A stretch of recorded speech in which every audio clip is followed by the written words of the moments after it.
Итак, имеем УАЗ-21093 с 8-клапанным движком, который застучал.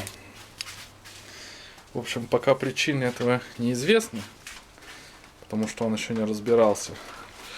Но факт тот, что сейчас перед машиной будет разбираться, силовой агрегат извлекаться, и его место займет 16-клапанный инжекторный движок. В данном случае он карбюраторный. Ну, начнем разборку.